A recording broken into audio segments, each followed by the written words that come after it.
ఆలోచిద్దాం, ఆశీర్వదిద్దాం. ఉమ్మడి నల్గొండ, ఖమ్మం, వరంగల్ పట్టభద్రుల ప్రశ్నించే గొంతు తీన్మార్ మల్లన్నకు మొదటి ప్రాధాన్యత ఓటు వేసి గెలిపిద్దాం. చాలా మంది ఇంకా అనేక మంది ప్రజలు రోజు వచ్చి మద్దతు చేస్తూ ఉన్నారు. తీన్మార్ మల్లన్న గెలవాలి, తీన్మార్ మల్లన్న చేయాలి, తీన్మార్ మల్లన్న రావాలని. మా ఇంకా నేను వస్తాను.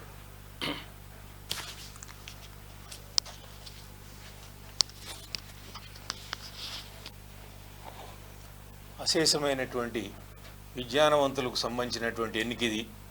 జ్ఞానవంతులుగా ఉండాలి. నేను 1984 నుంచి 89 వరకు యూనివర్సిటీలో చదువుకొని అత్యంత నిరాడంబరంగా ఒక డైరెక్ట్ పబ్లిక్ సర్వీస్ కమిషన్లో నేను ఒక గ్రూప్ టీ లోపల సెలెక్ట్ అయినాను.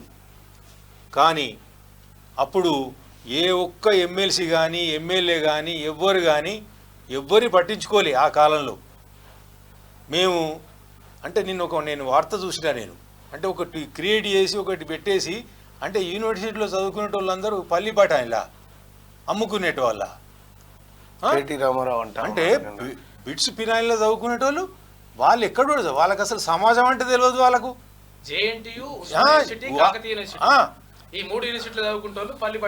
అంటే మేము పల్లి బఠానీలు అమ్ముకున్న వాళ్ళం ఇవాళ అధికారిగానే ఒక డిప్యూటీ కమిషనర్గా నేను Telangana commercial tax gazette officer అసోసియేషన్కు 10 సంవత్సరాలు నిరంతరంగా పోరాడి ప్రెసిడెంట్గా పనిచేసినాను.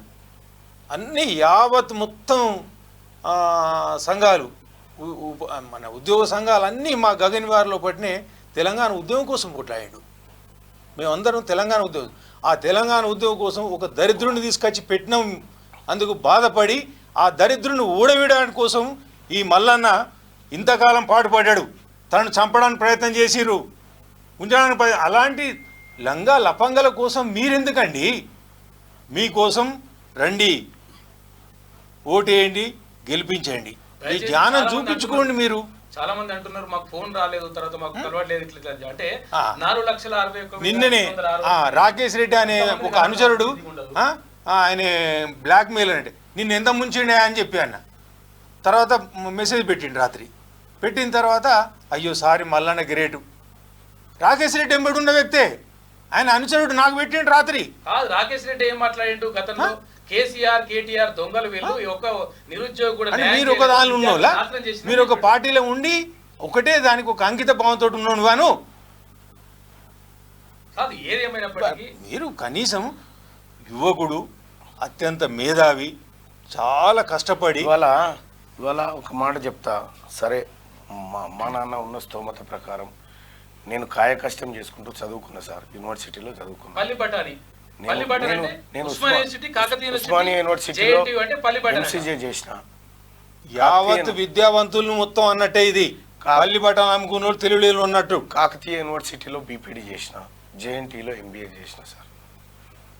నేను పల్లిబటాని గారిని అయితే సార్, ఈ పల్లిబటాని గాడే సార్ 100 మంది పిల్లలకు ఆపరేషన్లు చేయించాను. ఈ పల్లిబటాని గాడే పేద బిడ్డలను చదివిపిస్తా ఉన్నాడు. ఈ పల్లిబటాని గాడే మీ ప్రభుత్వాన్ని కూల్చిండు సార్. తెలంగాణలో చదువుతున్నటువంటి గవర్నమెంట్ యూనివర్సిటీలో చదువుతున్న బిడ్డలు నీ కంటికి పల్లి బఠాన్ లెక్క కనిపిస్తుండొచ్చు. కేటీ రామారావు నాకు వాళ్ళు దేవుళ్ళు. నాకు ఉస్మానియా యూనివర్సిటీ అంటే కన్న తల్లితో సమానం. కాకతీయ యూనివర్సిటీ అంటే నాకు ఒక గొప్ప పోరాట స్థలం. అది అక్కడ మేధావులను అందించినటువంటి కళాశాల. అది జేఎన్టీయూ అంటే నాకు టెక్నికల్ విద్యను అందించినటువంటి ఒక గొప్ప సంస్థానం. అది నువ్వు దాన్ని కించపరచాలనుకుంటున్నావేమో, నాకు అది కాదు సార్. నువ్వు పట్టభద్రులను పల్లి బఠాని కాలన్నావు. ఇది పొరపాటు రామారావు గారు. మీరు ఇట్లా అనడం సబబు కాదు.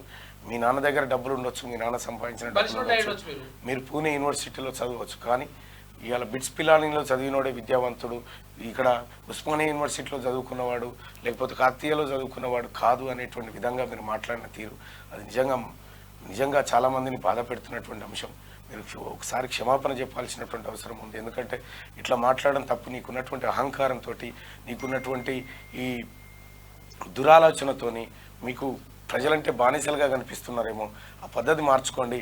ఈ దేశంలో ప్రజలే దేవుళ్ళు, ప్రజలే ప్రభువులు అని భారత రాజ్యాంగం కూడా చెప్తా ఉంది. మీరు దాన్ని ఉల్లంఘిస్తూ మీకు నోటికి వచ్చినట్టు మాట్లాడుతూ ఉన్నారు. ఇవాళ తీన్మార్ మల్లన్న గురించి ఏమీ చెప్పలేక బట్టగాల్చి మీదేయాలనేటువంటి ప్రయత్నం చేస్తూ ఉన్నావు. కేటీ రామారావు గారు, నేను చెప్తా ఉన్నా, మీ నాన్నని కదా అన్నది ప్రజలు. పాస్పోర్ట్లో బ్రోకర్ అని మీ నాన్నని తిట్టారు కదా. సో మీ నాన్న గురించే కదా దుబాయ్ శేఖర్ అని చెప్పింది. ఇక్కడ పేద ప్రజలను మాయమాటలు చెప్పి దుబాయ్ పంపిస్తా అని చెప్పి హైదరాబాద్లో విమానం ఎక్కించి ముంబైలో దించి ఇదే దుబాయ్ అని చెప్పినటువంటి మీ నాన్న గురించి ఇంతమంది చెప్తా ఉన్నారు కదా. ఎందుకు అట్లా చేస్తా ఉన్నావు? ఎందుకు అట్లా ప్రజల్ని మభ్య పెడతా ఉన్నావు? నువ్వు కదా బ్రోకరేషాలు వేసి కబ్జాలు పెట్టి కంపెనీల కోసం ల్యాండ్స్ ఇస్తా అని చెప్పి అమెరికా నుంచి ఒక పెద్ద ఆయన వస్తే, అమెరికా నుంచి ఒక పెద్ద ఆయన 50 ఎకరాలు ఆయన అడిగింది 5 ఎకరాలు ఇస్తే నేను అనాథ పిల్లల కోసం ఒక స్పెషల్ ఎడ్యుకేషన్ సిస్టమ్ను తీసుకొస్తా అని చెప్పారంటే ఆయన వచ్చి అప్లికేషన్ పెట్టుకుంటే 5 కాదు నీకు 50 ఎకరాలు ఇస్తాం, 45 ఎకరాలు మళ్ళీ మావని పేరు మీద చేయాలి నువ్వు అని చెప్పి మీరు బ్రోకరిజం చేయలేదా? ఇవన్నీ మీ కుటుంబానికి సంబంధించినటువంటి అంశాలైతే మీరు ప్రజలను అనడం. ఇవాళ ముఖ్యంగా తీన్మార్ మల్లన్న నువ్వు చేస్తావా రామారావు, నేను ఛాలెంజ్ చేస్తావునా? నా ఆస్తులు నేను గుడిసెలో బ్రతకడానికి సిద్ధమైన నువ్వు చెయ్యి, ఆ పని చెయ్యి. ఇంకా చెప్తా ఉన్నా, నాకు తెలుసు నేను ఎట్లా బ్రతుకుతా ఉన్నా, ఏం చేస్తా ఉన్నా, క్యాంపెయినింగ్ కోసం ఎంత కష్టపడతా ఉన్నాని, ఉన్న గోల్డ్ కూడా తాకట్టు పెట్టడానికి చూస్తా ఉన్నా. నేను ఒక మాట చెప్తా ఉన్నా, ప్రజలారా నేను సేవ చేయడానికి వచ్చిన, నేను ప్రజల కోసం బ్రతకాలనుకున్నా, ప్రజల కోసం సావాలనుకుంటున్నా. కేసీఆర్ కేటీఆర్ లెక్క ఈ చిల్లర పనులు చేసేటువంటి వ్యక్తిని కాదు. ఆలోచిద్దాం, ఆశీర్వదిద్దాం. ఉమ్మడి నల్గొండ, ఖమ్మం, వరంగల్ పట్టభద్రుల ప్రశ్నించే గొంతు తీన్మార్ మల్లన్నకు మొదటి ప్రాధాన్యత ఓటు వేసి గెలిపిద్దాం.